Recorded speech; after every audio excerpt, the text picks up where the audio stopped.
Hello, Dave Knight here at KnightCapitalManagement.com. I want to welcome everybody to my digital studio. It's actually my home office, but I thought that was funny. I watched a video on YouTube or Camtasia Studio, and the gentleman talked about his digital studio. Oh yeah, he's just walking out of his house like most of us. Anyway, what an interesting month July turned out to be. In the background, you're going to hear Van Halen, Sammy Hagar leading them. That's my favorite, obviously. My favorite band, and just wanted to help myself judge the time a little bit.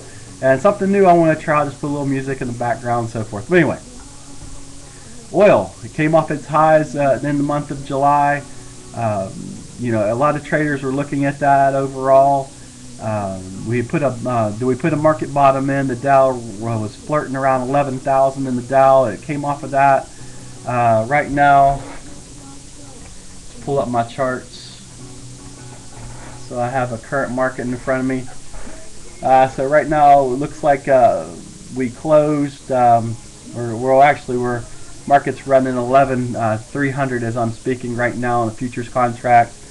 The S&P is running 1259, kind of trending in a market anyway. So July was a very interesting month. You saw that the S&P kind of held around 1255 to 1263 range, up and down, back and forth, but there seemed to be a certain period of time. You also saw my trades that I utilized the average daily range on several different occasions. Now, the reason and the question came up is why and how do I determine when to use the average daily range? Well, obviously when you get these high volatility days that we've had in the month of July, it's kind of obvious in my eyes when to employ and when to utilize this strategy.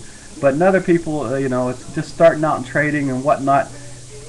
It can be a little bit difficult to understand when to go for that big home run, swinging for the fences. Now, I'm of the opinion that you should take whatever you get. The singles is just as good as a home run in my opinion. Although the home run will help you trade throughout the whole month, and give you some leeway. Anyway.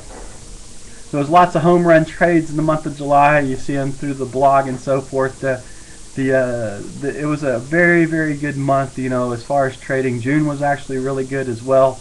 But July itself was a very, how do you put it? It was a volatile market. It was a volatile trading. The bonds, the euro currency. I mean, the grains, I'm still monitoring the grains, but I haven't really seen anything that tells me that they're behaving properly for me to really trade it. Now, my background is actually as a bond trader, and the bonds are actually always will be my favorite market to trade. They seem to trade more, how do you put it? They seem to trade more fluid, I guess, and kind of like when it makes a turn, and goes one direction, or the waves, I guess, another way of saying it. The waves are a lot more fluid, such as that. If you take that against, say, the market like ES market or the YM market or the NQ, or Anyway, I'm speaking gibberish to a lot of people, but I'm a futures trader and I'm allowed to. But anyway, being a futures trader has its advantages. I see a lot of traders out there, especially even in this YouTube environment that I'm now a part of. I think there's a lot of excellent people out there. I've listened to lots of different people talk, but one of the advantages that I think, being a day trader in a futures market, that I have over, say, someone that's trading individual stocks, is that, on any given day, I'm only looking at maybe 6 markets, and actually in the commodity markets, I only have 30 different markets to actually pay attention to in any given time. As opposed to, I don't know how many countless of stocks there is. You probably almost like stars in the sky if you think about it in another way.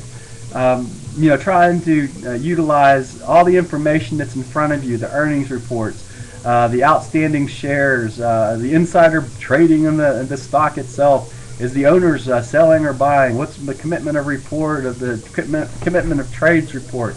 All of this information that comes across. Plus, day trading stocks, you have that one extra problem that you're going to have in the market, is that to be a day trader in the stock market, you need to have an account balance of $25,000. Where in the futures market, a lot of times you can open up the account for $5,000. I've seen traders open for one, but I would recommend starting account balance of $10,000.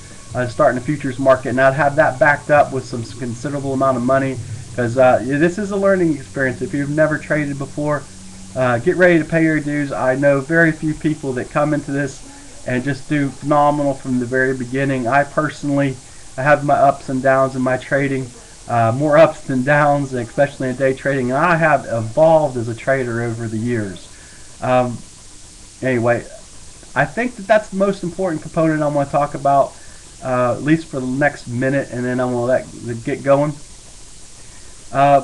Being a trader is an extremely profitable situation for a person to be in. It's and that's if you're trading properly. You can also, how do you control the two components of trading that affect all of us to some degree? And they are, in two words, are fear and greed. We have the fear of loss, and then we have the greed function going in, that we want to make a boatload of money. We want to get rich quick now, or get rich quick.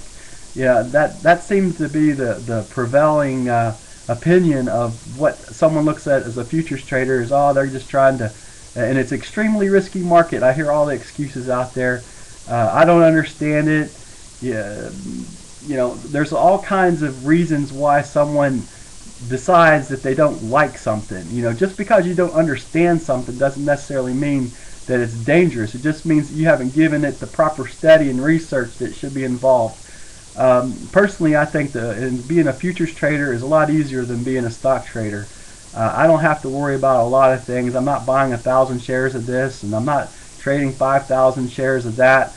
My commission costs are extremely low. I think TD Ameritrade or whatnot, they're always advertising $9.95 per trade, blah blah blah. Well, you know what? Being a futures trader, I can be in a lot earlier than that, and a lot lower, in commission costs. That's about it. I want to wish everyone a happy month of August as we move forward. I want to say go Vols once again. Football season is now upon us.